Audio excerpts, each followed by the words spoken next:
Selamat pagi anak-anak, apa kabar hari ini? Mudah-mudahan semuanya dalam keadaan sehat ya.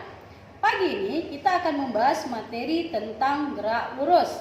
Sebelum ke materi, pada gerak lurus ada beberapa sub materi yang harus kamu ketahui. Yang pertama, gerak lurus beraturan. Yang kedua, gerak lurus berubah beraturan. Pada gerak lurus berubah beraturan itu ada yang dikatakan diperlambat dan ada yang dikatakan dipercepat.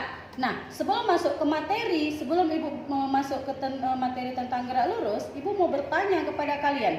Siapa yang bisa jawab? Apa itu yang dikatakan gerak atau bergerak? Ayo, iya. Perubahan posisi. Iya benar. Siapa lagi? Iya. Adanya titik acuan tertentu, benar. Siapa lagi yang bisa jawab? Iya, ada lintasan. Semua benar anak ibu, semua pintar-pintar, hebat ya. Jadi gerak atau bergerak itu adanya suatu perubahan posisi dari suatu objek yang diamati terhadap titik acuan tertentu. Apa titik acuannya? Contoh misalnya begini, kamu sedang berjalan ya, dari posisi kamu berjalan sebelum berjalan sampai ke tempat tujuan, itulah dia titik acuannya ya, itu adanya perubahan posisinya. Nah, pada gerak lurus itu termasuk suatu gerak translasi. Apa itu gerak translasi? Gerakan suatu objek yang bergerak tanpa berotasi. Dinamakan gerak lurus karena apa? Karena lintasannya yang lurus. Contoh misalnya kamu bergerak maju ke depan, itu gerak lurus. Contoh misalnya kamu lihat buah kelapa jatuh, itu termasuk gerak lurus. Itu dia ya. Pada gerak lurus dibedakan menjadi dua jenis berdasarkan ada atau tidaknya suatu percepatan. Apa itu? Gerak lurus beraturan dan gerak lurus berubah beraturan. Ya. Nah, pada gerak lurus beraturan dia ada titik acuan tertentu. Tadi katanya kan, sebelum kamu bergerak sampai ke tempat tujuan, ada titik acuan tertentu yang kamu jadikan suatu patokan. Nah, jadi kalau kamu sudah bergerak, terus kemudian kamu sampai ke tempat tujuan, posisi kamu itu sudah berubah. Berarti kalau dihitung dengan lintasannya, berarti itu sudah dikatakan jarak. Posisi sebelum kamu bergerak sampai kamu ke tempat tujuan, berarti kamu sudah dinamakan berpindah. Nah, di situ ada dua kata yang perlu kamu bedakan, ya, jarak dan perpindahan. Nah, dari tadi contoh yang Ibu sampaikan, mungkin kamu sudah bisa ambil kesimpulan apa itu beda antara jarak dan perpindahan. Ya, kalau kita ingat kebesaran-besaran, maka jarak ini kita katakanlah dia besaran skalar, sedangkan perpindahan inilah besaran vektor. Masih ingat kan anak-anak apa perbedaan antara skalar dan vektor? Iya, benar. Skalar katanya hanya mempunyai nilai atau besarnya saja. Sedangkan besaran vektor, dia selain mempunyai nilai, dia juga mempunyai arah, ada tujuannya, gitu dia ya. Jadi jarak katanya panjang lintasan yang kamu tempuh selama kamu bergerak atau selama objek tersebut bergerak. Sedangkan untuk perpindahan itu dia posisi yang kamu ambil dari kamu sebelum bergerak sampai kamu ke tempat tujuan. Beda ya nak ya. Jadi kalau misalnya Ibu ambil contoh begini. Nah, jadi kalau kamu sudah bedakan antara jarak dan perpindahan tadi, maka kalau kita melakukan suatu perjalanan, berarti kita butuh yang namanya kecepatan. Ya, jadi kalau kita sudah bisa membedakan antara jarak dan perpindahan tadi, maka pada kecepatan dan kelajuan juga kamu bisa bedakan. Kenapa? Kenapa nak? Ada yang tahu? Iya, pintar. Ya. Kalau pada kecepatan itu kita hanya perhatikan perpindahannya.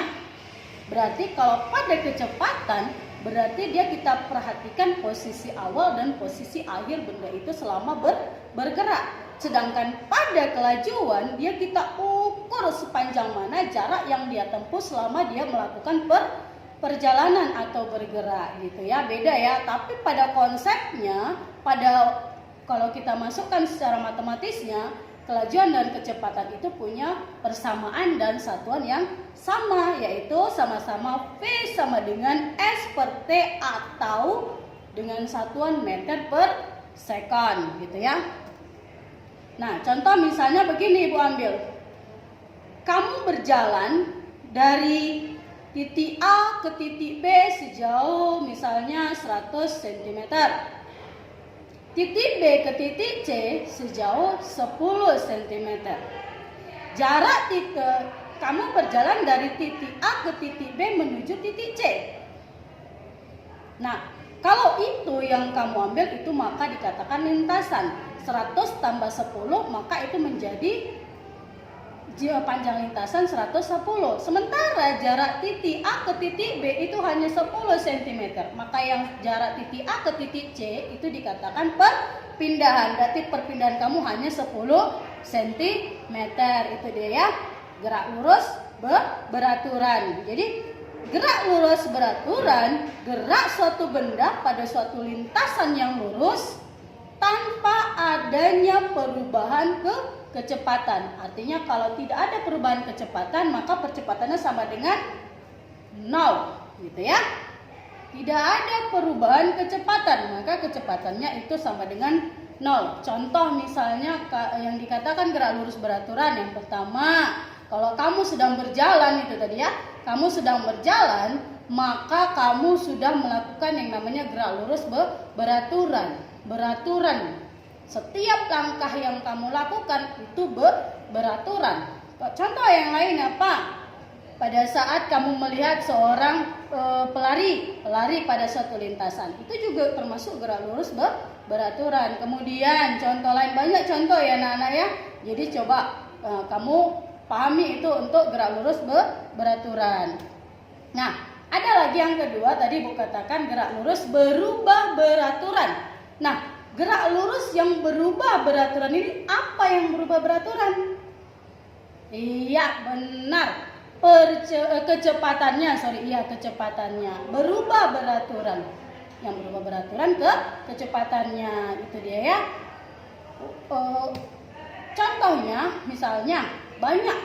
Tadi kan Ibu bilang di awal tadi, kalau untuk GLBB itu ada dipercepat, ada diperlambat. Kita ambil ke contoh dalam kehidupan sehari-hari. Contohnya misalnya, apabila kamu melihat buah apel jatuh dari pohonnya, itu termasuk GLBB. Yang bagaimana?